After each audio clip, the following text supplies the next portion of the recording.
हा उत्साह एवढा जास्त होता की दुसरा का तिसरा परफॉर्मन्स ज्या वेळेस इथे होत होता, माझ्या मागच्या बाजूला एक 6 महिन्याची मुलगी छोटीशी उभी होती, ती कदाचित इथेच कुठेतरी असेल. तिचा उत्साह असा दिसत होता की तिने तिथून आपल्या आईला रंगमंचावर पाहिलं आणि ती मुलगी आईकडे जाण्यासाठी म्हणून नाही, पण चिअर करण्यासाठी जोरजोरात ओरडत होती. 6 महिन्याची. दुसरी महत्वाची गोष्ट की ज्या पद्धतीने हा परफॉर्मन्स झाला, ज्या गोष्टी तुम्ही ज्या सादर केल्या, हे एका स्त्रीच्या बाबतीतच होऊ शकतं की एक स्त्री ती मावळ्याला रिप्रेझेंट करत होती, ती धनगराला रिप्रेझेंट करत होती, ती छत्रपती शिवाजी महाराजांना रिप्रेझेंट करत होती.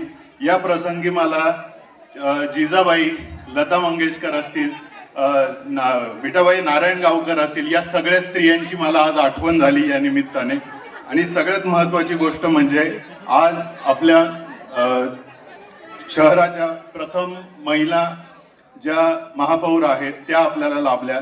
तर हे सुदैव आहे आपलं की आज आपल्या जिल्ह्याचं प्रतिनिधित्व सुद्धा एक स्त्री करतीये, किंबहुना राष्ट्राचं सुद्धा प्रतिनिधित्व एक स्त्री करते.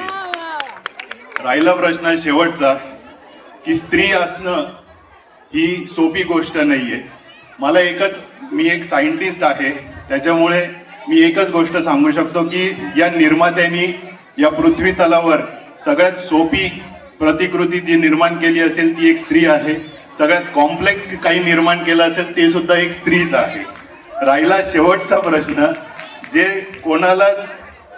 कोणाला चुकलं नाही, अगदी देवांना सुद्धा, म्हणजे पांडुरंग हा कैक युगांपासून कटेवरी हात ज्यावेळेस आपण म्हणतोय तर ते एक मवाळ त्याचं विलोभनीय रूप आपल्याला वाटतं. परंतु ज्या वेळेस रुक्मिणी बद्दल बोलतो तर ती कमरेवर हात ठेवून उभी म्हटल्यानंतर ते थोडंसं भेदक वाटतं.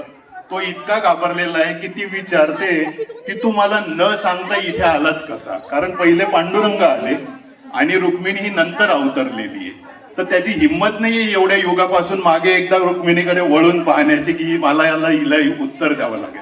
एकीचाच एवढा त्रास आहे, 2-2 बायका असणाऱ्या खंडेरावाची अवस्था काय झालेली ही आपण सिरियल मधनं पाहिलेली आहे सगळ्यांनी, बरोबर. त्याच्यामुळे बसलेल्या समस्त पुरुष जातीला माझा एक शेवटचा सल्ला आहे, सगळ्यांनी ऐका. मॅडम, माझी विनंती, माझं शेवटचं वाक्य आहे फक्त.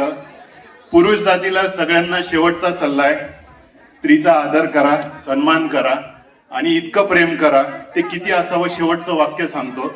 आज माझ्या मित्राच्या लग्नाचा वाढदिवस होता आणि त्या वाढदिवसाच्या दिवशी, लग्नाच्या वाढदिवसाच्या दिवशी त्याने त्याचा आणि त्याच्या बायकोचा फोटो स्टेटसला ठेवला आणि खाली त्यांनी त्या स्टेटसच्या खाली ते वाक्य लिहिलेलं होतं, त्रिभुवन भुवनी पाहता तुझं ऐसे नाही. धन्यवाद.